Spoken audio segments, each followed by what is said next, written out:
So Okay. one of the things, that is a couple of groups are preset for the Zoom, but a lot aren't, and it would be so much faster if all the groups had a preset and they could just click and it's your group tied to the invitation. Sure. So I'll just introduce myself really quickly, and then we can kind of take this in the direction that everybody else wants to. So my name is Joe Davis.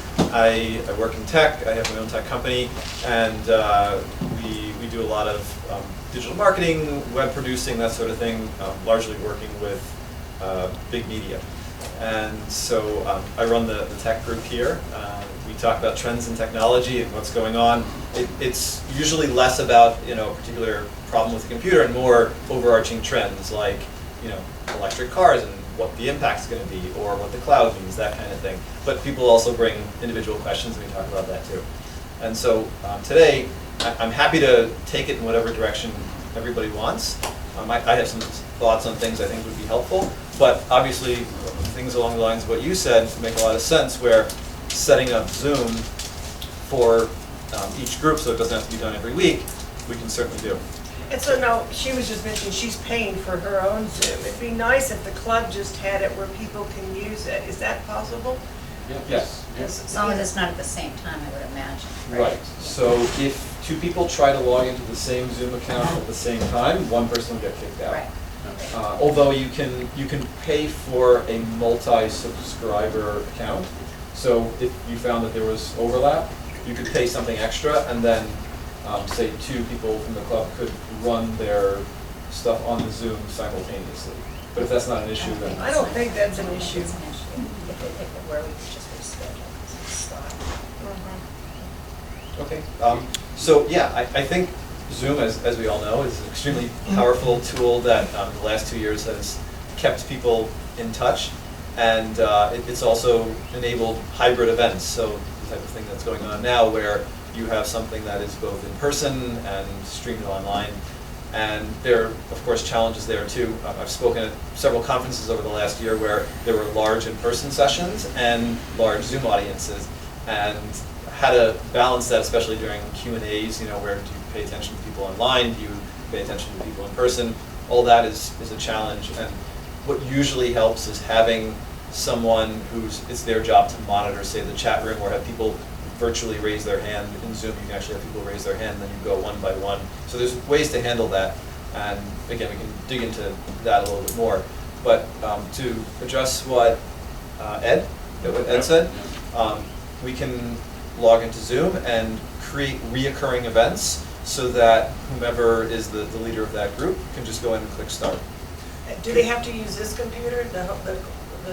No. They can use their own personal computer. If they log in to that Zoom account, so you have to share the username and password. Okay. If they do that, then they'll see a list of reoccurring events, and they can see theirs and just click start there. And so the ID will never change. It doesn't have to be sent out multiple times. It'll always be the same Zoom ID. So it says meeting equals, etc. And so that's actually a really good idea. Can you do that when you have different accounts? Because Mary uses her own account, I use my own account, and other people use their own account. So given that, the different accounts, can you do this thing that with the touch of a button you get on this computer the right one? If you know your Zoom logins and you log into yours, yes. So you wouldn't have to have your own account. Right. So there's Right two. now we do. I Right. So know. there's two different paths here. One is you transition over to using the club account, and then your meeting would appear in the Zoom account that's under the club's name, and you wouldn't have to use your own anymore. So that's the solution that we were talking about. The other is that when you create these reoccurring accounts, it's created on the cloud. It's not specific to this computer. It's associated with your Zoom account. So wherever you log in from, that reoccurring event will be there. So if you wanted to keep it in your account for some reason, then we could create the reoccurring event in your account, and then you would simply sign into your Zoom on this computer if you wanted to. But to me, that seems unnecessary unless there's a specific reason you want to. Well, I think the underlying reason for this is, we continue to have Zoom, a hybrid Zoom issues. And one of the issues has been with some groups that have their own computers, and then things don't work, so then it becomes the club's fault that something didn't work. So, if people only were to use this, because Manuel sets it up, and there's a preloaded, Zoom account for each, Meeting. group, Yeah. which is on the university club's account, okay? Then it's, the question might be, or the challenge might be, that some people prepare links and so on and so forth on their computer, and then if they use the clubs, then, quickly getting to the link or whatever becomes a little problematic. So as long as you're signed into the Zoom, the correct Zoom account, Right. it won't be problematic. It doesn't matter whether you log in from home on your computer, this laptop, or your phone, for example. That reoccurring event will be in Zoom as soon as you log into yours. Let's say you created an event and then you log in here to the club's account, but it was in yours. Well, obviously you're not going to see it then. Right. But as long as you sign into the club account and that's where it was created, it doesn't matter where you do it from. So I think that'll address what you're Well, saying. say in the middle of the Zoom, you want to show, and and you've done work on your own computer, to have, the links to, a short clip or this, that, and the other. I mean, that's what I think has been part of the hesitancy of some group leaders not to use the club, because now they're going to the club one, and then they don't have the links set up on the club computer. So there's two potential solutions to that. One is they simply launch Zoom from their computer but using the club account. So then they're going to have the recurring ID there, the recurring Right, meeting, right. but they'll be logged into their own computer where they can share those things. Actually, there's multiple other options. So a second option is while they're logged in, so they initiate the meeting on the club computer, and then when they're ready to show that, they can simply use their own computer and their own Zoom account to log into the meeting, mute that, and just share their screen from there. So that's a Sort of like slightly... a shared screen Yeah. type Yeah. thing. And a third option is, of course, just put it on a thumb drive or something and bring it over here, or Google Drive or Right, whatever it is. right. But that might be, On a Google Drive. Yeah.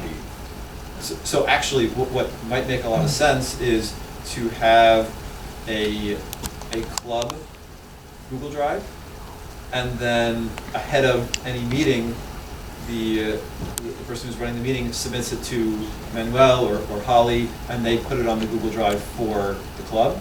So this way it's accessible right from there, whatever they need. So it's very minor prep work, and then you'll have the outcome without having to juggle between computers or accounts or anything like that.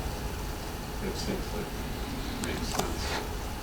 And, Google Drive, either you can use a free account, or it's $6 a month if you want the full-blown, or $8, they just raise the price.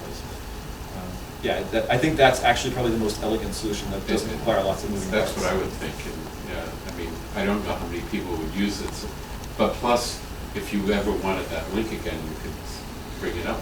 Well, yeah, it could be a library of resources, and so this way, not only does the club have an in-person library, but there's a virtual library of resources that can be accessed to. Do we use Google Drive for our board meeting minutes and the trend, No, any of not that kind of currently. thing?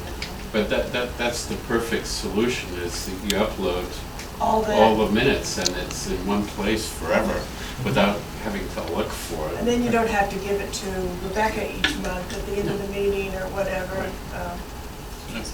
And if something needed to be edited or revised, it's all there, you do that, and then whenever people access it, it's not like you have to email it out again. So it's a good way of centralizing data, and then sharing what you want when you want it. So I think you could probably just create, as opposed to having people sign into the Google Drive from their own computers and that sort of thing, just have an email address that Manuel checks, and you say, send any relevant files to this email account, and then Manuel will put it on Google Drive. Does that make sense to you? Yeah, it makes sense. Okay. So I think that's probably a simple solution to what there's other solutions, but after talking it through, I think that's the Yeah, easiest. I think- Right, exactly. Yeah, we need simple here. So, something to know about Zoom is that there are various settings that don't seem to exist in the app that you want to change, and there's a reason for that. So, for example, let's say I'm running a meeting and I'm sharing my screen, and then I want somebody else in the meeting to share their screen. Well, by default, Zoom has that ability turned off, and in the app, there's nowhere where you can turn that on. And it's maddening because it says you need to enable this setting, but then it's not there. And so what it is that, I'm not sure why Zoom did this, but they split the settings into two parts. One is in the app, so when you are actually in the application, you can change certain settings. The other is when you go to zoom.us and you log in, there's a whole ton of settings there that nobody knows about that you can enable or disable. And that's where the majority of the things that you actually need are. So if you ever are trying to do something and you can't find it, and I can show an example if we log into the zoom.us account, that's where most of the things are. So participant screen sharing and infinite other.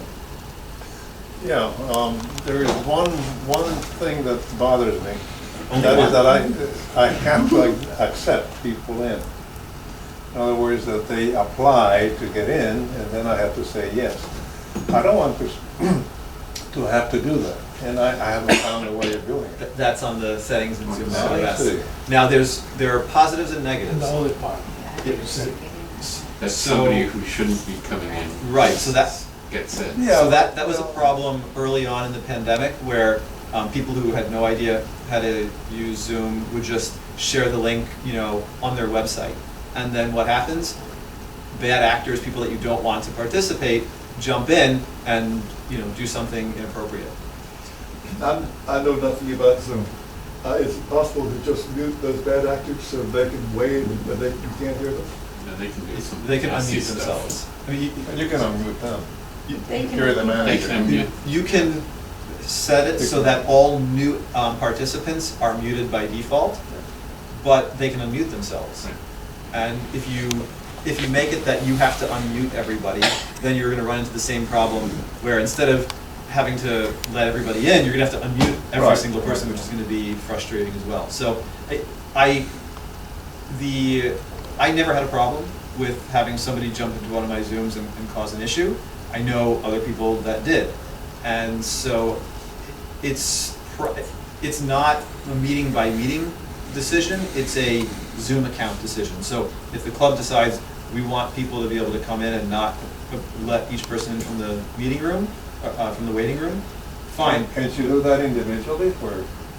You'd have to go to zoom.us, log in and change that setting each time. So,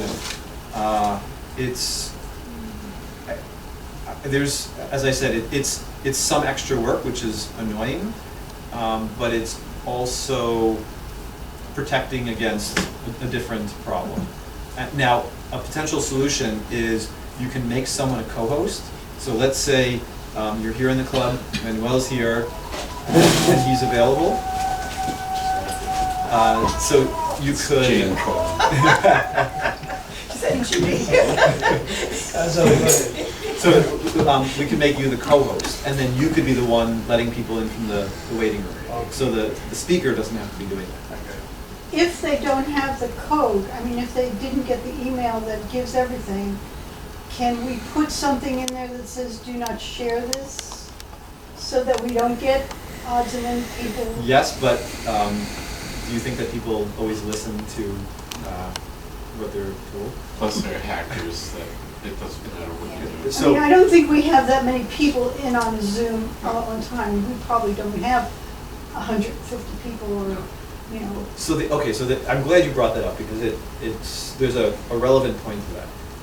If you don't set a password on a meeting, then somebody can they know how long Zoom meeting IDs are, because it's like a telephone number, it's a set of numbers, and they can just randomly generate it and try it.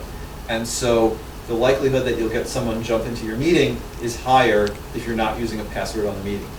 If you're using a password, then it's virtually impossible for them to guess. So in that scenario, yeah, I think what you said would work largely, where you put a password on the meeting and then somebody's not gonna fall on it by accident. But if you don't have passwords, then I know people that didn't share it with anybody, but had someone jump into it. And we have, I mean, I think everybody uses password, is the way it's set up. Mike, so is it in those settings where one of the things that I find kind of annoying is when you're screen sharing and it's PowerPoint and it's only 2/3 of the screen?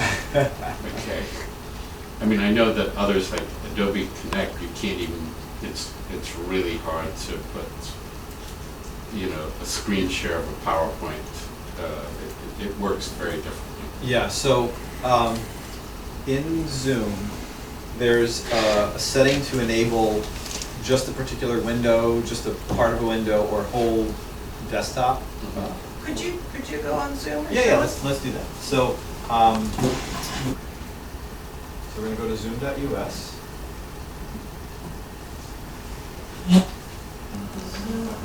Do our renters use our computers? Sometimes. Yes. Yeah, Yeah. sometimes. The speakers, launch, we get away. So one solution would be to have multiple users on the computer.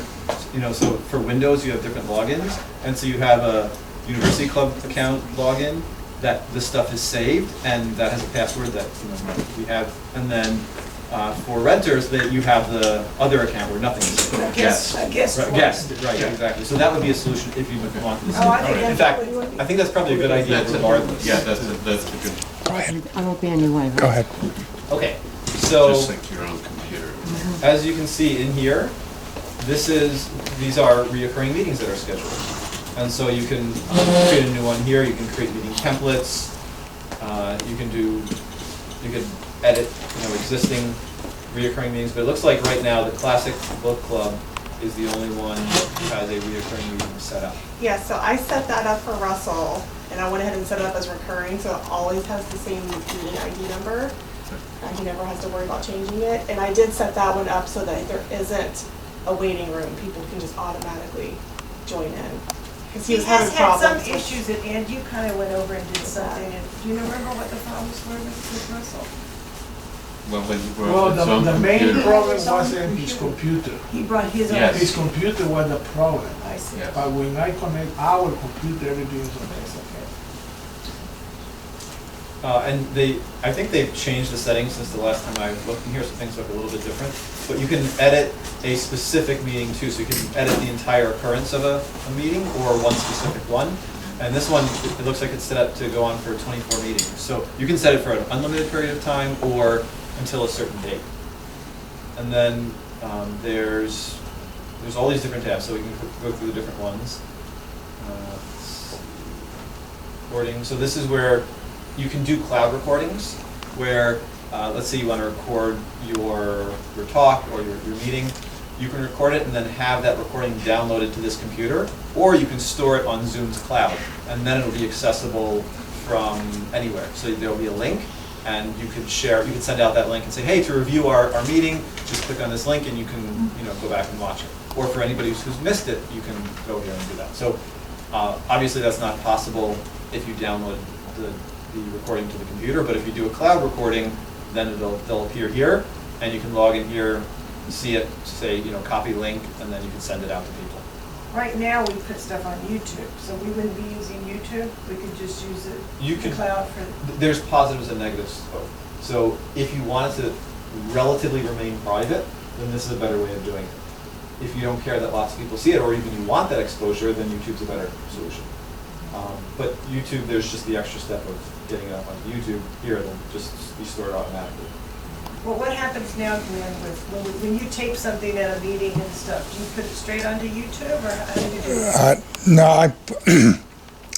I download it into my computer, and then I do some editing on it, and then I create a disk for Manuel to keep in the library, and then I upload it to YouTube. Okay, so you're putting a lot of effort in. Yeah. Thank you. I think for the big talks, et cetera, I think it adds to, being able to edit it and all that, so. Well, that's nice, but having it on YouTube where non-members could accidentally hit upon it and then see it and then start thinking, gee, you know, I live in this area, you know, maybe I should join. Yeah, so if you're looking for exposure, YouTube's definitely the better solution. But for the smaller group meetings, it might make sense to put them on the cloud. Right, so for example, this meeting, if you wanted to share it with just club members, it would make sense to put it there. Okay, let's take a look at settings. So these are a bunch of settings here. Here's waiting room, so you can see that was the question before, where you can turn on or off the waiting room. You come back. Go back? Sure. No, Oh. Too fast.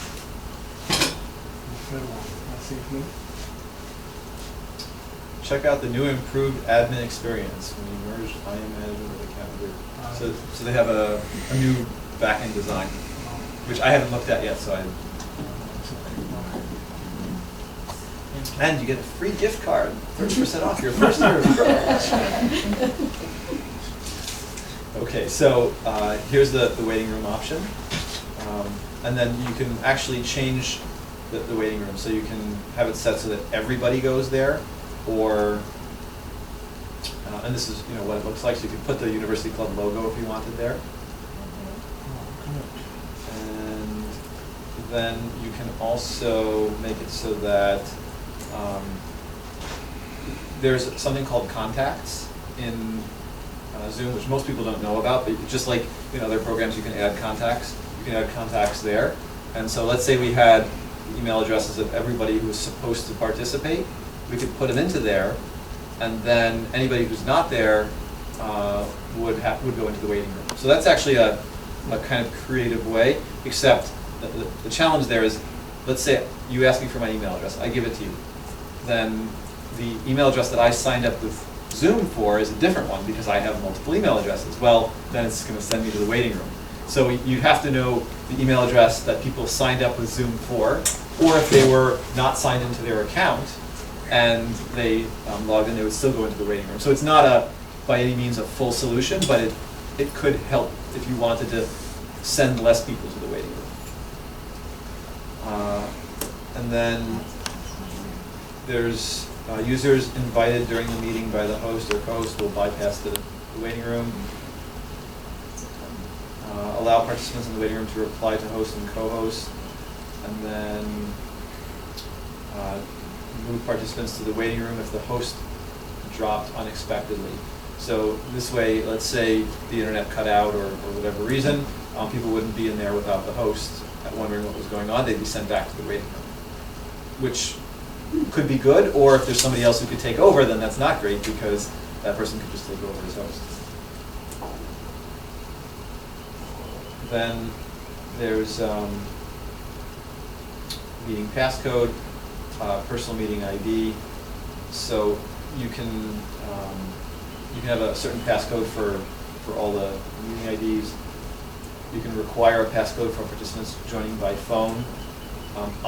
For myself, I generally turn this one off simply because I think it's a lot less likely that somebody's going to join by phone and cause a problem.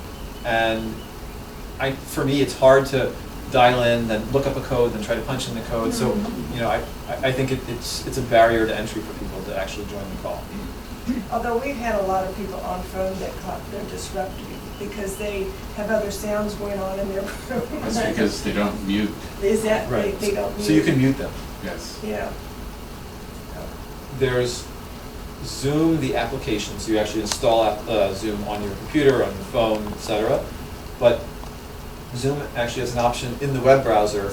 You can actually join from the web browser. So just like you're checking your Gmail or something, you type in the Zoom meeting URL, and you log in from there. And you don't have as much functionality, but it still works. You can still hear and see. And so it's saying, do you want people to be able to not have Zoom installed and still be able to join?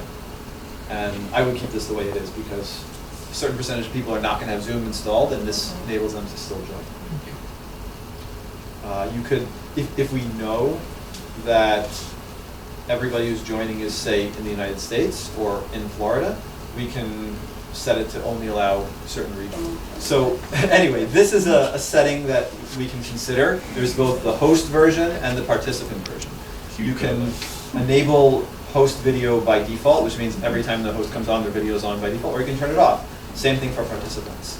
So this is a setting that depending on the type of account it is, I will turn off participant video or even host video by default, but When the host logs in, you usually get asked anyway, do you want you could turn your video on from there.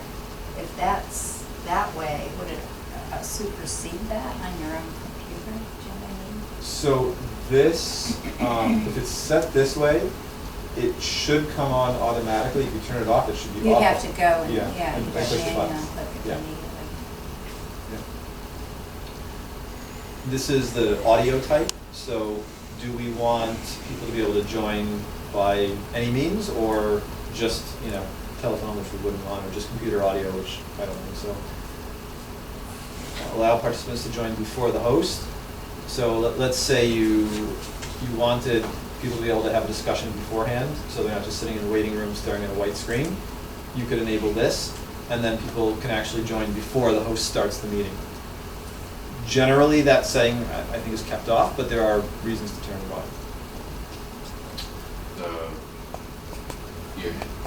And they control the meeting, so one has to log in as a guest to that meeting from here. So is there a shortcut? Because, I've been, the sort of helper, facilitator from this end, and I gotta plug in the long password, which is like 20 characters. So in a situation like that, what I would recommend doing is you log into the University Club account. Yep. You have the person who's the host log in from their own personal Zoom, and then once they're in there, you can make them the co-host. So you both are co-hosts, and this way you both have it. That would be a huge help. So that's the way I would do it. I think that's- First you, then me. That's, Matt Giles and me. That's a huge pain. And I can show you how to do that if you need it. No, I mean, that would be awesome, because, you're putting it in and then,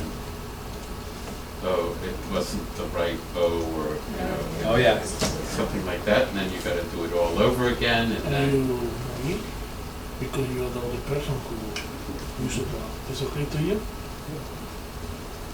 So, yeah, we can certainly go over that. I think that's a really good solution to that. Okay. We have a different leader who makes Zoom meetings. So I think so, if you want to change something, you need to check with all the leaders what you want to do. So what I'm saying is if we're creating all the meetings in this account, then let's say Don is the host, but he's at home, he's not here. So I open up Zoom here, I log into the University Club account, I start the meeting. Don joins from home in his own personal account.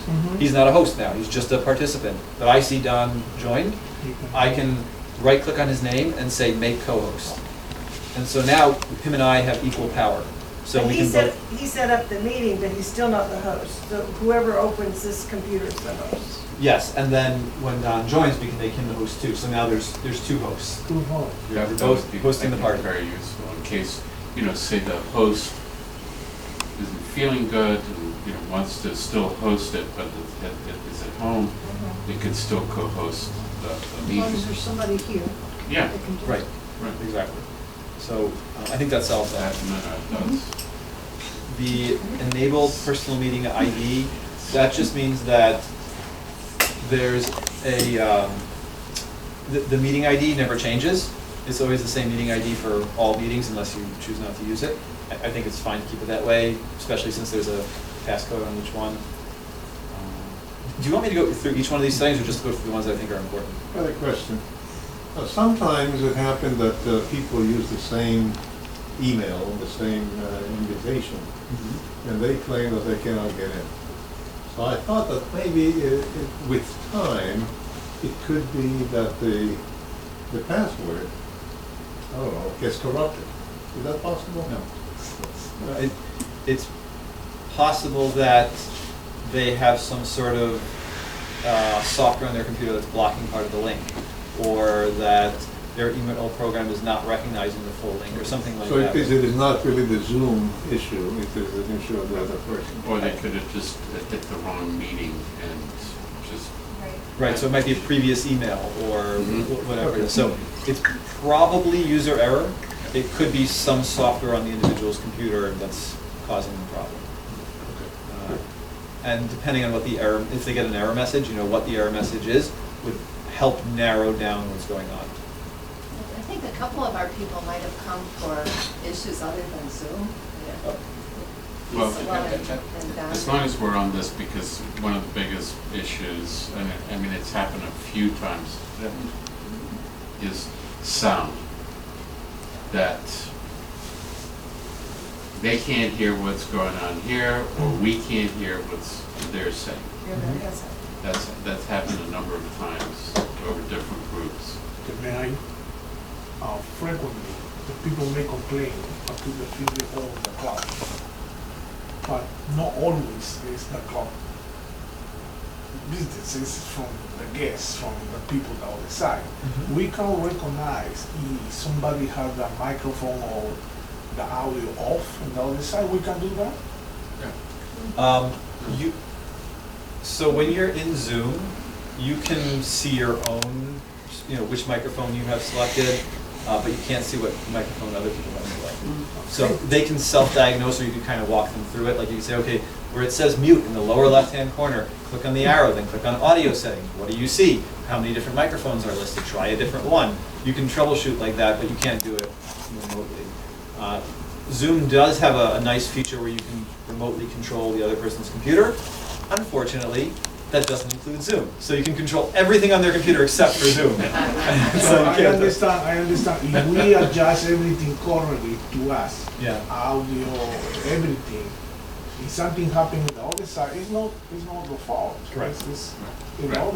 So we need to understand that not everything is from the fault. For some reason, on my computer, I have a microphone, and then I have a webcam. The webcam has a microphone built in also. For whatever reason, I don't know why, occasionally, like once a month, Zoom will decide to switch the microphone that's being used from the nice big one on the desktop to the webcam, and then it stops working. And the mic I never installed the drivers for the mic on the webcam. So it just stops working, and people say they can't hear me, and then I have to go and look in the audio. So there's just so many things that can But go in wrong. this case, you want to change the what's coming from the audio on the computer? No. No, you can't. Well, you can turn them on and Because we off. have choices in the phone. Yeah, I could go in and change mine, but I can't change Of course. somebody else's. Ours, yeah. Oh, we Yeah, can do I that. can show you how to do that. But when everybody, there have been times when people on the Zoom call, they can hear each other, they can't hear us, and we can't hear them. So that might be an issue here. That probably is an issue Right. with. And I don't know if that's it looks like all the audio stuff is correct. Mhm.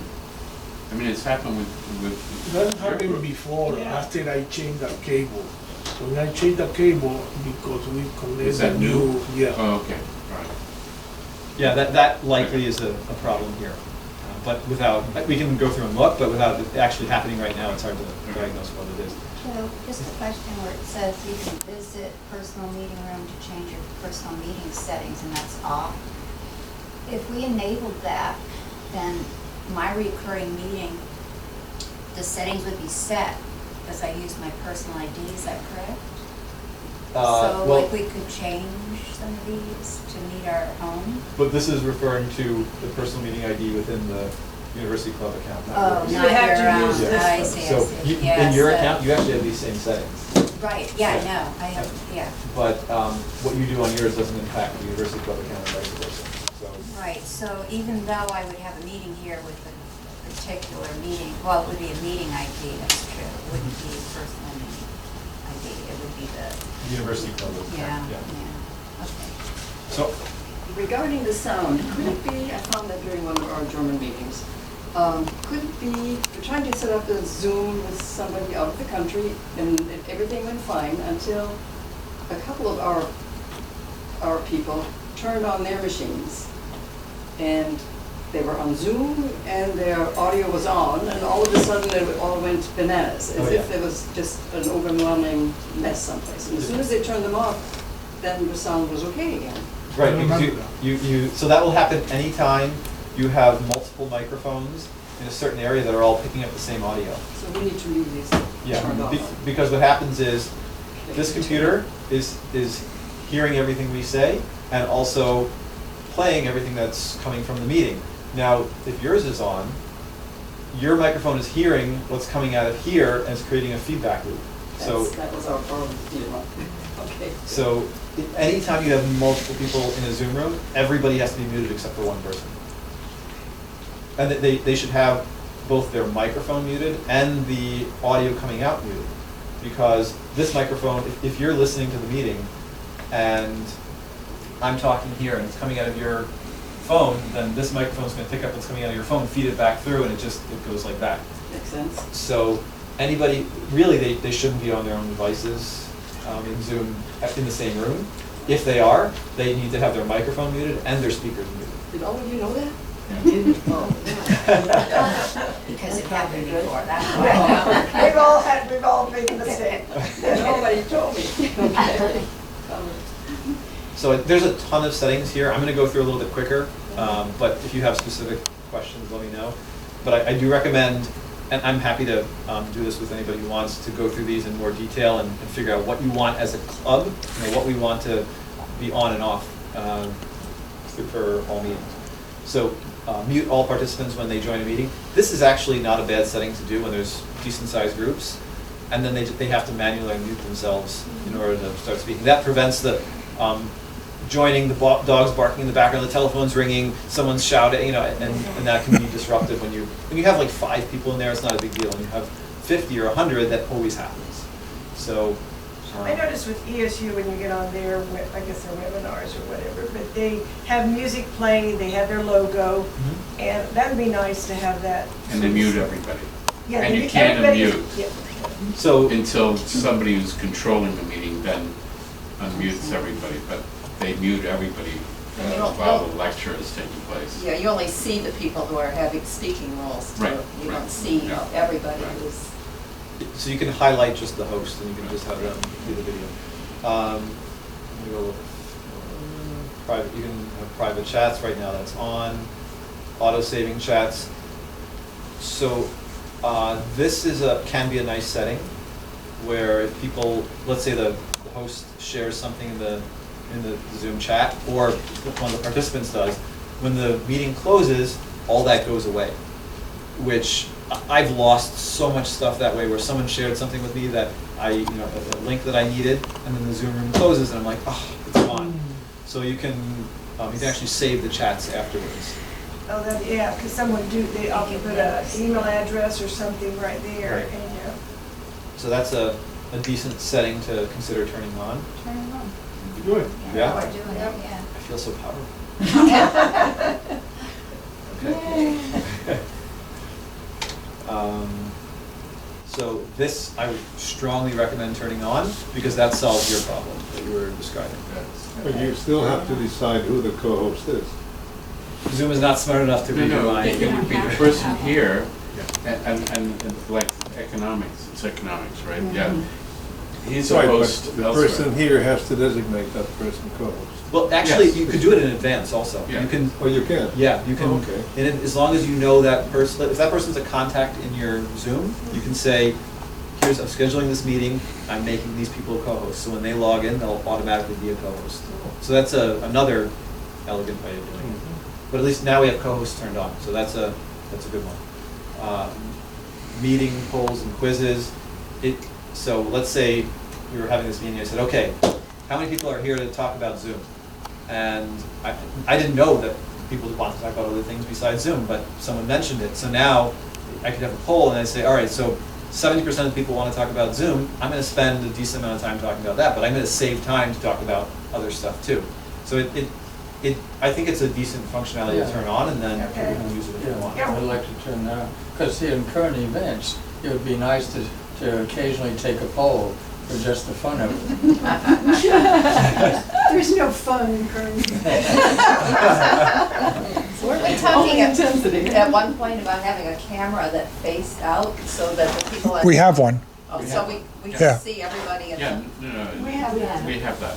Oh, okay. We've been doing that. So I'm turning on polls and Yes, quizzes. I vote for that. We want to allow the, Yeah, make them in advance, yeah, that's, okay. Say that. I guess, Steve, your job got harder. Sorry? Your job got harder, now you're making quizzes and polls. Could you show what you just did? Yeah, you marked what? Allow hosts to create advanced polls and quizzes. Allow alternative hosts to add or edit polls and quizzes. So that means that you create the meeting, you log in first. Don is the co-host. Don can also create the. So how do you do that? When you log in now, there's going to be an option at the bottom to say create. Yeah. so he would do it before the meeting, create the quiz? I've never done it before the meeting, so I You do do it it. during the meeting? I do it. Yeah, when the In meeting the starts, you can create it.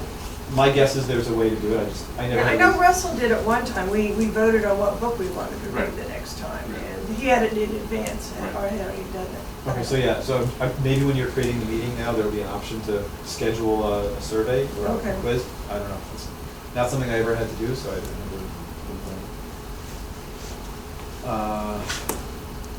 always show meeting control bar. That's, so some people don't realize that when they move the mouse, the settings come back, and so they just don't know what to do. I don't turn that on, but if you think that it's helpful to people.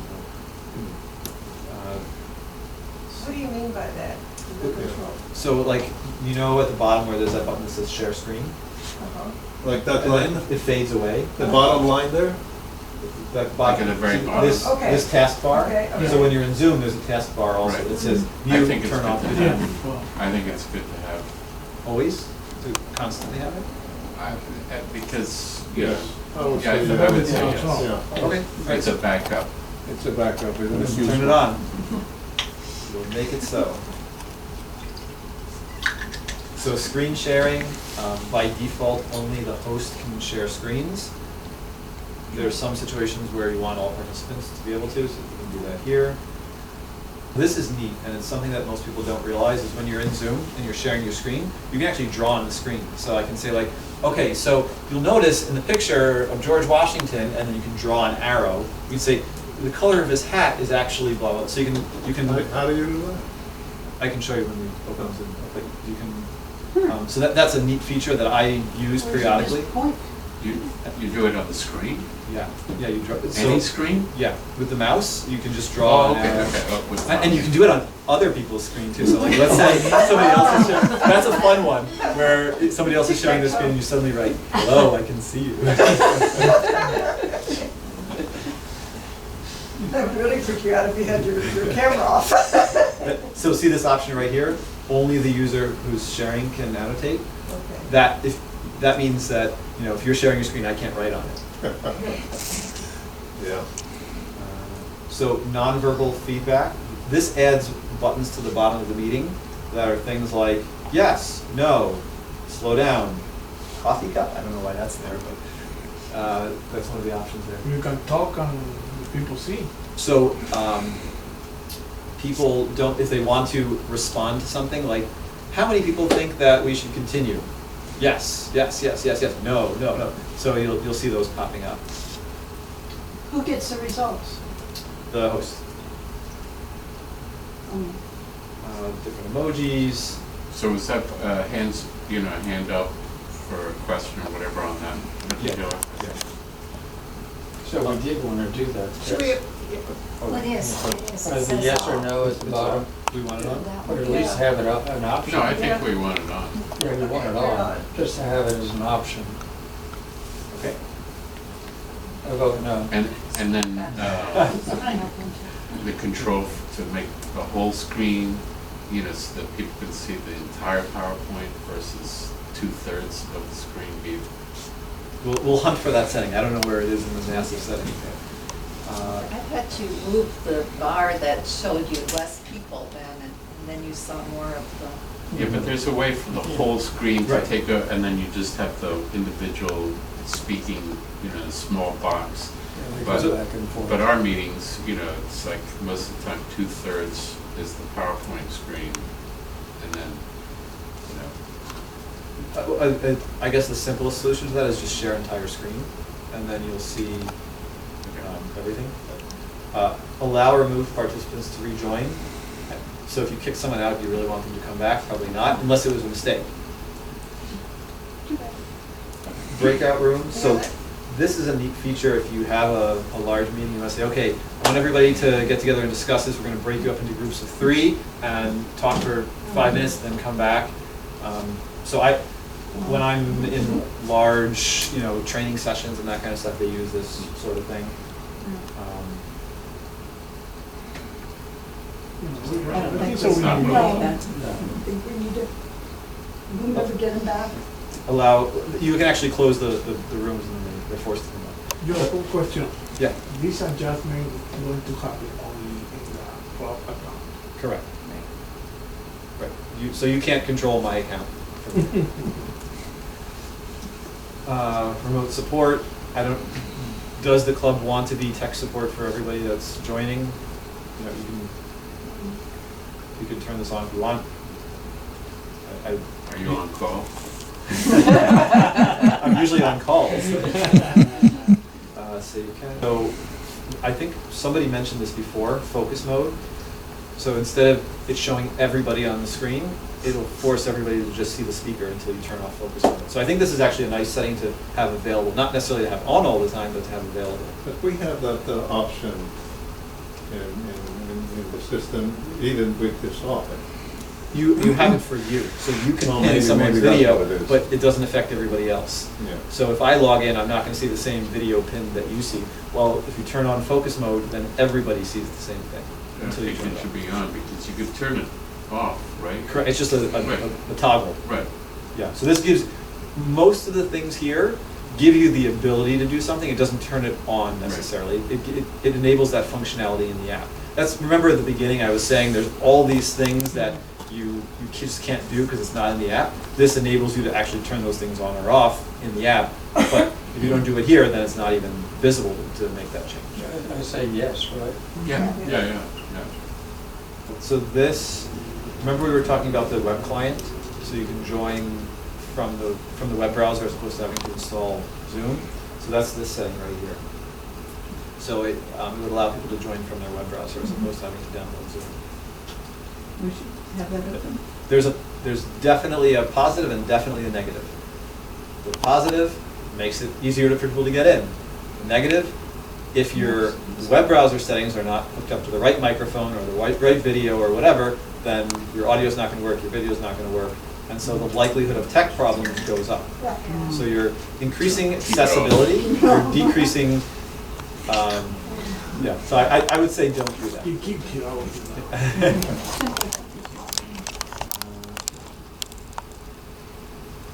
Sure. This one could be useful if we wanted the host to always have to unmute people. Like, it's a big meeting and people just come in and, they're dialed in, they don't realize they're not muted. That could be useful. But it applies to all meetings that are scheduled, so. So then the host would have to recognize you to speak Yeah. for you. Yeah. Do we ever have trouble with that in the I great prefer it decisions? as it is. Leave it. Yeah. Do we ever record our meetings? Sometimes, of course, yes. Do we need to I've done it notify everybody sometimes. if we're gonna make recording? It'll pop It will up. show it so everybody can see it. Yeah, it'll say, this meeting is recorded. If you do not agree, please leave the meeting. Okay. Oh, yeah, okay. And then it saves it to the cloud at Uh, that point, or do we have to designate that, or is it just sent to the host? When you start recording, you can designate whether you want it to be locally recorded or cloud recording. And if it's locally recorded, it will be downloaded to this computer.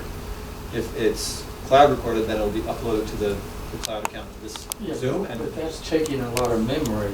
Yeah, like Correct. this. So we really don't want to do that, I think, especially to our computer. I think it's probably a better idea to do it to the cloud account. Yeah, to the cloud account.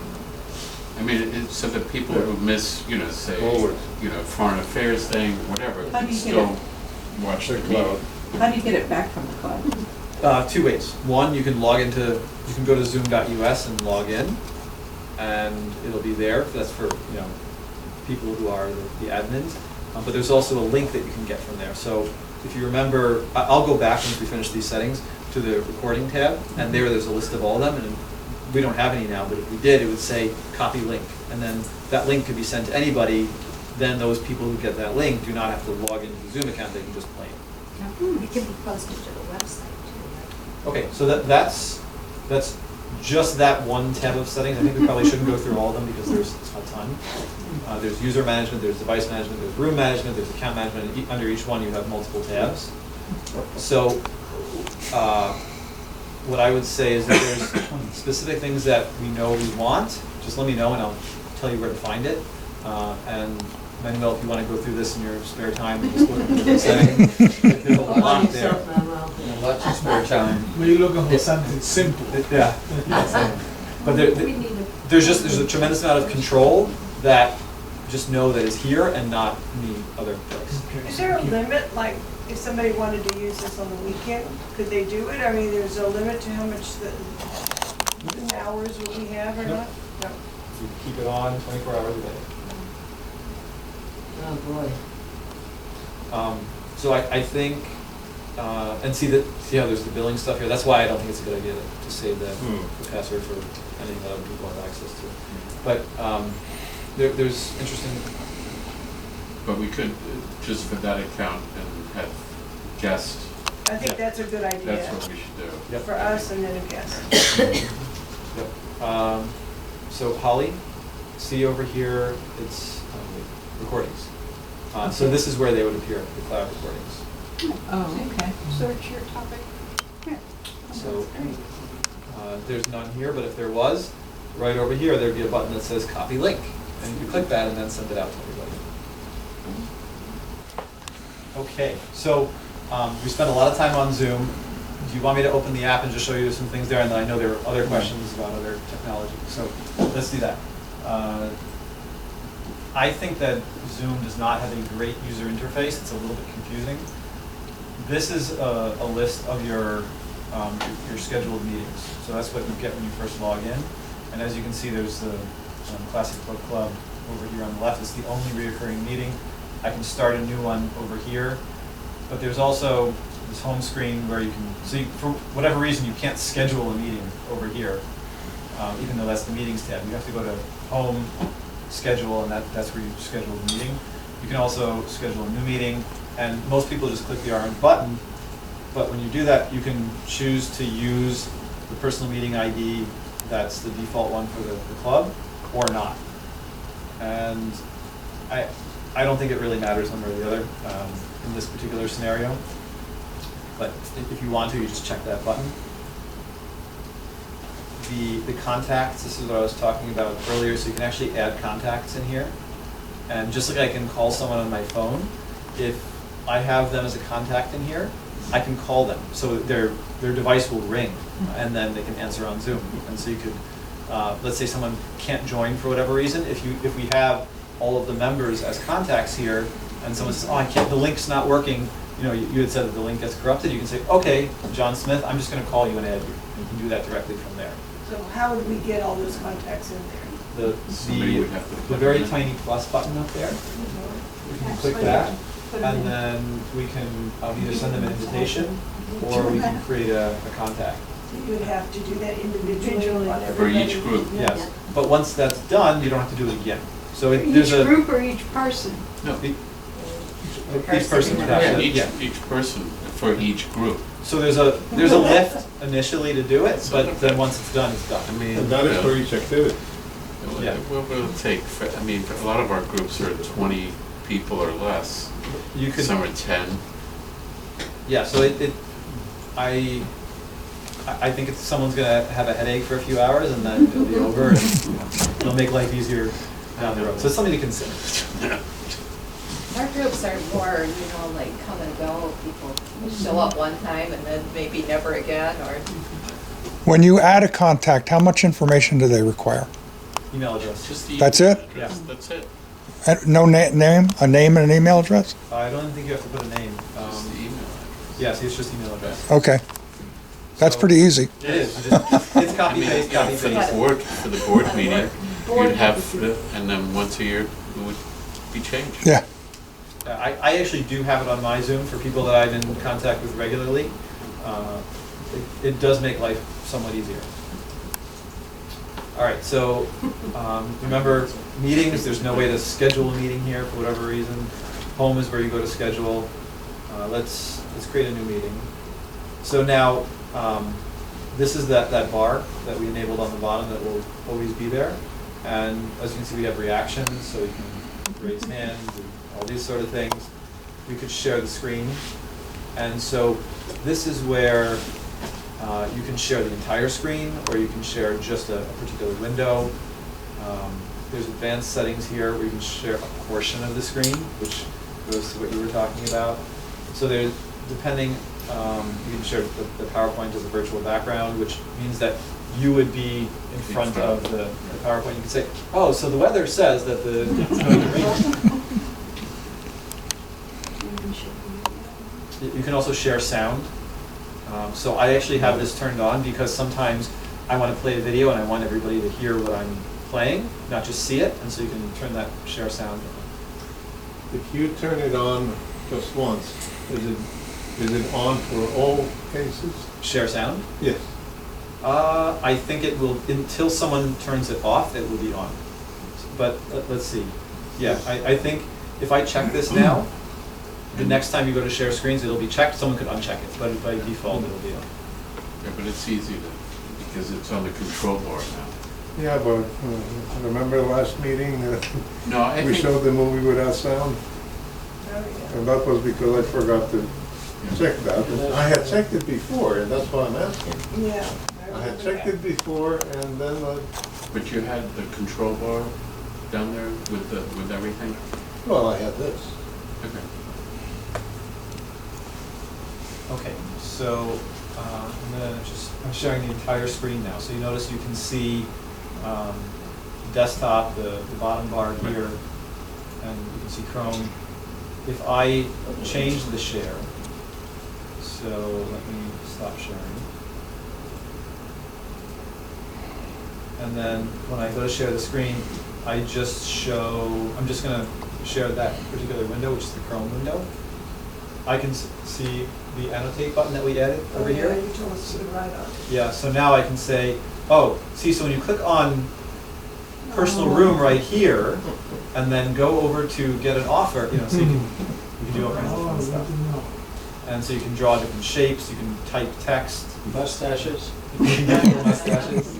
How do you erase it? You go to eraser. Okay. And then you get rid of it, That's a okay. good question. And then you erase it. Just erase people. You ask too many questions. No soup for you. Boot them out. But I find this feature extremely useful because when I'm sharing my screen, I'm saying, do you guys see where it says blah? And they're, Yeah. no, I don't. Like, where is that? And then you can circle it right here. Right, you need a pointer, but you don't have that. Right, That's exactly. what- Does it have a pointer? Where is the? It might have a pointer. So, yeah, you can, this is the mouse. There's the pointer, okay. But I can draw, Draw. I can do a nice big fat arrow. I know you can make them bigger, but it's not. Where did you get to that? That was all, is that always on a Zoom? That's not No, what I. we just added it. Oh, you just So, added it. When you share screen, Uh-huh. up here, see it says annotate? Annotate, uh-huh. Yeah, so now this is an option which it was not before. I see. So now we have more functionality. And then, see here, I can record to this computer, which we decided is not a good idea because it'll fill up the computer. Record to the cloud, which is a better idea. And you can always download it from the cloud, so it gives you more options that way. And then you can make it so that only you can see what you annotate, or everybody can. You can share sound manually from here. So that's all nice additional functionality. Remember I was saying with the audio settings and video settings, so when people are having a problem, it's likely because they have the wrong microphone selected or the wrong speakers selected. Not always, but that's usually what I find it is. And you can actually go to audio settings and see more. And so when I speak, you notice how this bar is jumping? If that happens, then it is the right microphone, the problem is something else. Is it the same? Not exactly, but it's similar, but not 100%. You don't get everything. Yeah. You can mirror your video, so like right now I say on my left-hand side, but then you see so you could do Is this. better you change to high definition or original black is better? When I change it to HD, Yeah. it uses more bandwidth, and so depending on people's internet connection, it may or may not have an impact. Oh, okay. I generally keep it off, but you can also touch up appearance. Oh, I would like that. The other thing here is virtual backgrounds, so you can add additional virtual backgrounds, or you can blur the background, so you can say, I don't want you to see what's behind me, or you can add new pictures, and then you have more than this, and they'll always be saved here. You can also do fun little things like this, like. My grandkids like these. These are all chat settings. There's recording settings here. So this is the default where if you save it locally, it'll be saved to there. Looks like we have plenty of space. I think I mean, if there's other specific questions, we can go through those, but I think that's a decent. I have a totally personal question. To me or to you? From nobody else is going to be interested in this. Whenever I join in, my sister-in-law's name shows up under my. How do you change your? How do I change that? And it came about by doing a Zoom with my sister-in-law's son, who was setting everything up. And he put a password or something in there with her name. So we all clicked on it, and it was a family gathering, family meeting. Since then, the name Gurun has been appearing under my name. Does he have to change it from his end, or is it something that I can change from my end? So you're probably logging into their Zoom account, not yours. It's Or is all of them. It doesn't make any difference whether I listen to current events. No, I mean the account that you're. So let me show you. When I don't see, even have a personal account. Oh, you don't have an account? I don't think I have an account. I just Then you're using theirs. Then you're So using the. But I'm also using the university clubs then. But you come in with a different name than you don't have come in with Kiesel. Yeah. Does this make sense? It does. So when you open Zoom, either you're signed into your account or your relative's account or the university club's account. It has nothing to do with the meeting that you're signing into. So it doesn't matter whether you're signing into a university club meeting or my meeting. It has to do with, just like you log into your own Gmail, like your own email account, there's a Zoom account that you're logging into. And so they have you by default logged into their Zoom account, it sounds like. How do you put a picture up on a Zoom? You mean like a profile picture? Yeah. So if you go to profile. So you could set up your own account on Zoom free. I'm going to have to do that. And then. And put your picture and Yes. your name. Yeah. Let me ask this question, Right here. just following, Yes. following that question. Isn't it the name that you use to identify yourself in your computer? No. That's not the one that shows up No, it's the one that you use in your Zoom account. Yes. in your Zoom account. Yes. But if she doesn't have a Zoom account, She's using somebody else's. She's using one of her family The only members. thing is, this happened about 4 months ago. Yeah. For a couple of years before then, the winter part, the club had my name up there just No, where it should have been. So next time you open Zoom, if you look on the screen up here, see this little icon right here? Yeah. Yours won't say you because this is for University Club, but see how we're logged into the University Club account? You can switch account or sign out, and then if you have one, you'll be able to sign into it. If not, then you have to create one. Back to her system. And it's free, you might as well go ahead and make it. Okay, so anything else on Zoom before we move on to whatever else people want to talk about?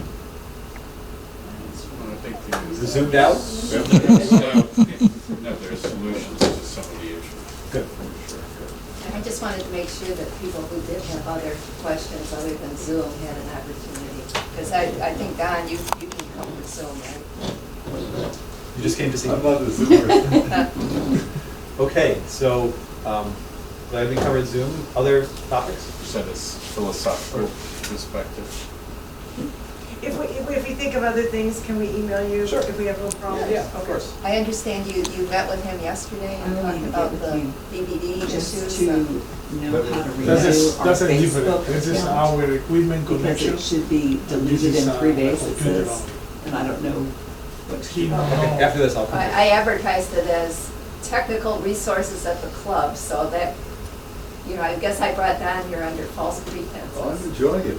Okay, good. Can I just ask one question? Sure. So if we use the Zoom account for the club, for instance, I have a meeting on Monday, if I should use that, do we need to tell Manuel? I mean, he'll see it in the account if I make an invitation myself, he'll see that. Correct. But should we notify, or how are we gonna do that? Can she set it up like these reoccurring Yeah, meetings? well- 'Cause Yes. Yeah, so But it's what if you like, don't, if you don't want to it recurring, then you're gonna get different meeting IDs each time, right? That would be you the don't have to. downside. No, you don't have to. You don't have to. So, I'll try to do it from here. So if you go to schedule, well, if you go to new meeting, Right. you can use my personal meeting ID, which means that it'll always be this ID. That's the club's. That's the club's Okay, ID. okay. So, if you're just doing it once, you can do it that way. And also when you're scheduling, you can say, use personal meeting ID, and then it'll always be Right. that same ID, or you can generate automatically. I actually. I usually use my own, but they'll have to know that it's no longer mine, it would be that one. Correct. Maybe I'll just wait till the It next doesn't make any meeting. difference. I mean, Yeah, because the link, I suppose, yeah, it doesn't make the any link difference. is the link. Right. Well, a lot of them use it, well, not a lot, but a few of them use their phone. It doesn't matter. It doesn't matter, Right. it doesn't matter. The code Once you is set the same. link is Yeah. the link. Right.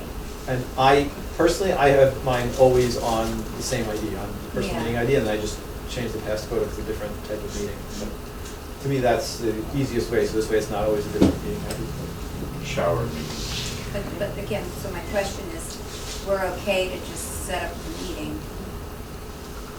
individually? That'll be okay, Manuel? I You as think well? it's Or do you important want us that- to email you, or what do you want to do? He has to Well, know. good job. Yeah, it begs another Well, question. it will show up on the, like, on the account. I think she just does it on her own, doesn't she? Well, you Joe? can, but I'm saying, just for ease of, Yeah, so I think it's more of a scheduling question than a tech question. Meaning, Right. what's good for Manuel? Do you want them to notify you before they create it, or just go ahead and create it? No, I think so it's more convenient to you just create create it, everything. yeah, and you'll see it, so. Yeah, it'll appear there. And you said multiple people can use this, but they just can't do it at the same time. Correct. So that's the scheduling. So what will happen is, I guarantee you, people will be signed in, and then they'll forget to log out. And so then when you go to schedule your meeting, it's gonna kick them out. Right, it could change, it's easy to change. Right, it doesn't matter. In fact, I plan to keep my own personal account and use that personal account for foreign affairs and maybe even current events. And the reason is that in foreign affairs, often, well, almost always, I show a video. And these computers at the club, they don't have that option. There is no video reader in this computer. So I bring my own There computer. isn't a, you can't do the videos from here? No, Wait, not this you know how DVD. DVD player. There's no DVD reader. You can get one, they're like External? $30 for an external. You I'll can- bring my own computer which has it built in. Opera is It's no more DVDs. But can't you see it No just more on the link? DVDs? So we have to, the DVD player. Because Streaming everybody now. gets It's the link. streaming. So That'll be- why can't Yeah, I you can, just click the link? sure I can So do that. the- The only It's It's thing more is that safe, Use that machine. it it's more loses a safe little and bit easy to of, do everything in the. Clarity. So streaming. yeah, Well, it's not I a just big- get checked out on Yes, that one. there's so I want to answer Probably your the question difference is not big, about. but yes, yeah, I can do that.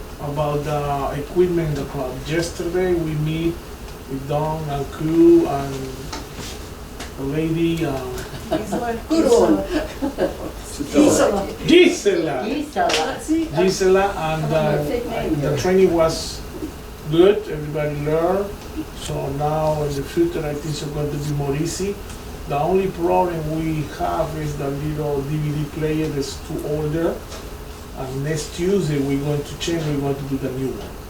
But the rest, everything is okay. I chose 3 ways to project the movies. Excellent. The streaming, DVD, and through the computer. And here we have 3 ways too. Our system, the TV, and the DVD player. So we are plenty in everything. And you guys are doing well and happy and satisfied And and know what's going on? can we get the subtitles? Because that was the problem last time. We were watching No, an yesterday Italian we were talking opera. about that, and Gisela, last she know time very it well. was, the whole thing blew up. There was so much noise in that projection room, I could not get the sound off.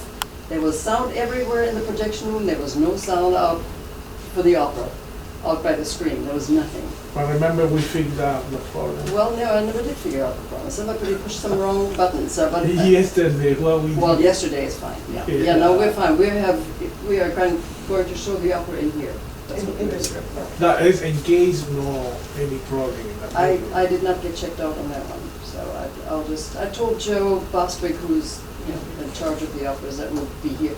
And there are just 10, 15 of us, this is fine. My recommendation to you is to project everything through the computer.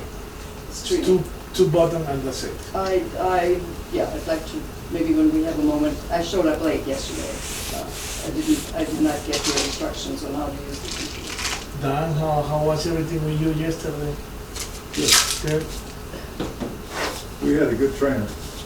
Oh, thank you for that.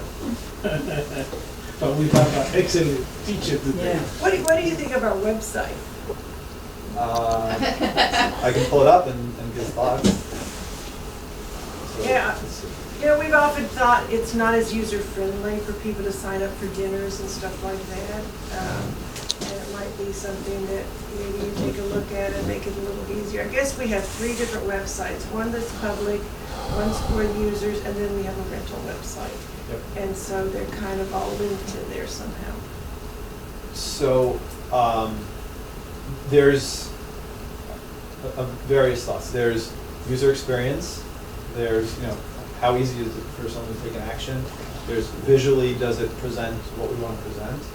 And there's technologically, is it in line with what is currently acceptable for text? So, I think visually, it looks like it was made probably 10, 15 years ago, which to members probably doesn't matter. To somebody who's maybe thinking about joining, maybe it matters a little bit more. To rentals, this is not the rental site, so people may find it when they're looking for rentals, but they. I think you could scroll down maybe to get to rentals. Well, We should have. rental information, okay. Okay. So, but actually, I think what we just went through is a very good point, because let's say I want to have my wedding, and I said, I want to have it at the University Club of Winter Park. This is the website that's likely going to come up, because I may not search for rentals, or maybe rentals is not the first thing that comes up. And then I come here, and there's no obvious call to action. So I think there should be something front and center that maybe, like up here, 3 buttons across, that say rentals, members, new member information, something like that. So this way I don't have to search, because when we got here, is there rental information here? Oh, okay, it's there, but are we actually going to find it? Right, and then we click to there, and it actually doesn't take us to a rental website, it takes us to another page on here, and then I'm looking, okay, let's click here. So now you had multiple stumbling points for the person to actually get to, you want to make the ability to purchase as easy as Should go possible. from rentals at the top, like you said, you click on it, you're right there. Right. So I think this looks more elegant, Yeah. but I don't like the logo upper left and then just the whole big white empty bar. So I think that the rest looks fairly professional, but that part is, needs a little bit of work. I'll show you something. So this is a tool from Google.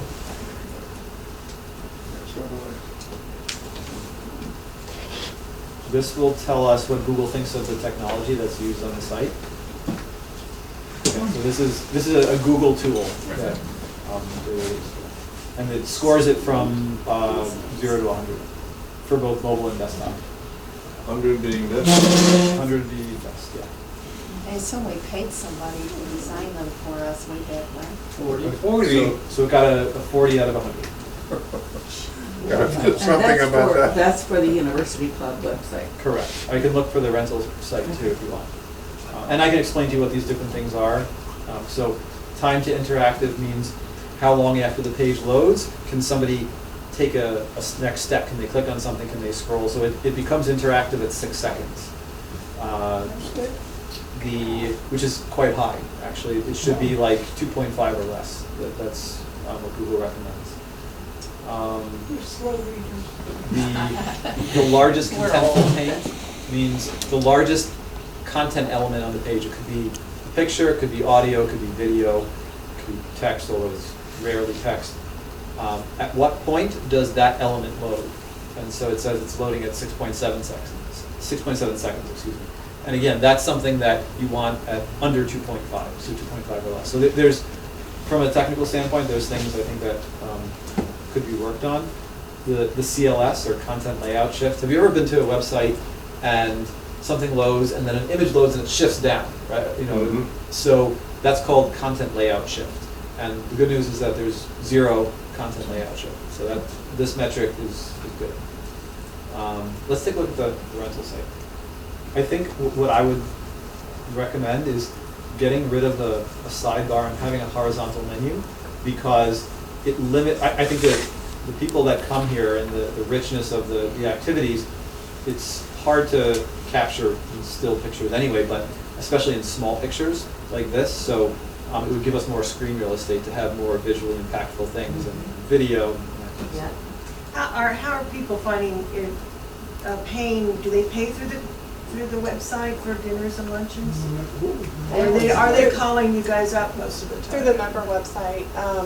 We're still getting a lot of phone calls in the office. I pay through the Website. I do too, generally, but I just wonder. There are a lot of questions though. People forget their passwords and then they have to call the office. That would be nicer if we made that a little bit easier for people to sign up online, so they're not calling you guys so much. So this is the rental site, and it's got a 71. So it's still failing on all the core web vitals. These are called core web vitals. So the reason, what happened was, Google is obviously is the 800-pound gorilla in the room. They get to define policy, and so they said, we want websites to be faster. We want websites to have this type of technical function. And if you do this, we'll reward you by giving you better ranking. And if you don't, you will get lower ranking. And so they created this this thing called Core Web Vitals. And it's a series of metrics. So things like the largest contentful paint that I was talking about before, or the cumulative layout shift, which is the CLS. And so the rental site overall is better than the normal site, but it's still failing on all of the core web vitals. The largest contentful paint is much better. It's not 6 seconds, it's 2.8, so it's very close to passing, but it needs to shave a little bit off. The CLS is actually failing, so CLS, they want to have it in 0.1 second or less. It's 0.18, so it's just about double what it needs to be. There are things that can be done to address these things. The time to interactive is still high, 6.2. And this is much more technical, but here it's actually going to give you code that's causing the problems and that kind of stuff. So you can actually do an analysis and go through and fix this. So I don't think either site is terrible, but there's, I'd say, room to improve.